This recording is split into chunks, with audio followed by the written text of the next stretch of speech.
ఉత్తరాంధ్రను వెనుకబడిన ప్రాంతం నుంచి అభివృద్ధి చెందిన ప్రదేశంగా మార్చుతామని ప్రభుత్వాలు చెబుతూ ఉంటాయి. జగన్ రెడ్డి హయాంలో అయితే ఆ ప్రాంతానికి ప్రత్యేక ప్రాధాన్యమిచ్చారు.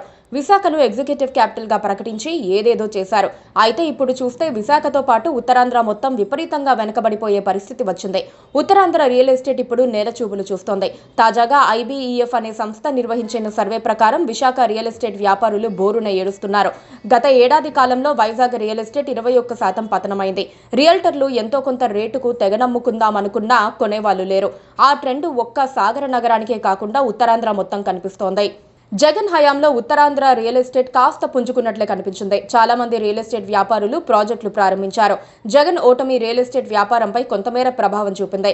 అయితే ముందు జగన్ హయాంలో, ఆ తర్వాత చంద్రబాబు పాలనలో కూడా ఉత్తరాంధ్ర అభివృద్ధికి ఎలాంటి చర్యలు లేకపోవడంతో ఆదాయ మార్గాలు లేక జనం రియల్ ఎస్టేట్ రంగంలో పెట్టుబడులు పెట్టేందుకు ముందుకు రావటం లేదు. విశాఖలో కేంద్ర ప్రభుత్వ సంస్థలు కూడా ఉన్నప్పటికీ, జనాభా పెరుగుతున్నప్పటికీ ఇల్లు కొనుగోలుకు జనం పెద్దగా ఆసక్తి చూపడం లేదు. కాస్ట్ ఆఫ్ లివింగ్ పెరిగిపోవడం కూడా ఒక కారణం కావచ్చు.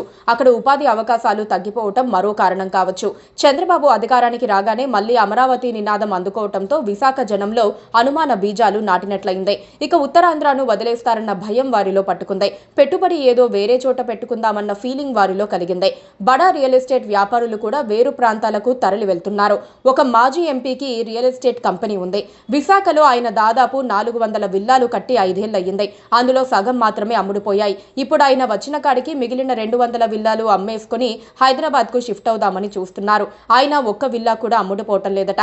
ఎంతో కొంత రేటు క్యాష్ ఇస్తే చాలు మహాప్రభు అని చెబుతున్నా బయ్యర్లు దొరకటం లేదు. అలా చాలా మంది రియల్ ఎస్టేట్ వ్యాపారులు దీనావస్థలో ఉన్నారు. శ్రీకాకుళం నుంచి అనకాపల్లి వరకు రియల్ డమాలేనని చెబుతున్నారు. శ్రీకాకుళంలో స్క్వేర్ ఫీట్ 3000కు ఇస్తామన్నా కొనుక్కునే వాళ్ళు లేరు. అక్కడ ఉపాధి అవకాశాలు, అభివృద్ధి పనులపై ప్రభుత్వం ఎలాంటి చర్యలు చేపట్టడం లేదు. చంద్రబాబు ఉత్తరాంధ్రలోనూ, అందులోనూ సిక్కోలుకు దగ్గరగా ఎయిర్పోర్టు నిర్మిస్తామని చెబుతున్నారే తప్ప అమిత వేగంగా కొత్త పరిశ్రమలు తీసుకొచ్చే చర్యలు చేపట్టడం లేదు. అనకాపల్లిలో సిమెంట్ పరిశ్రమలు ప్లస్ ఇంకేంటేంటో అంటూ ఊదరగొట్టడమే కానీ క్షేత్రస్థాయిలో చేసింది శూన్యమని తేలిపోవడంతో ఉత్తరాంధ్ర వాసులకు ప్రభుత్వంపై విశ్వాసం సన్నగిల్లుతోంది. ఉత్తరాంధ్ర వాసులు ఇప్పటికీ వలసపోయే దుస్థితే ఉంది. వారి పరిస్థితి మెరుగుపరిచేందుకు ప్రభుత్వాలు ఎలాంటి చర్యలు తీసుకోవటం లేదు. అదే ఇప్పుడు శాపంగా మారిందని చెప్పక తప్పదు. Please subscribe to KTV Telugu. KTV Telugu. KTV Telugu.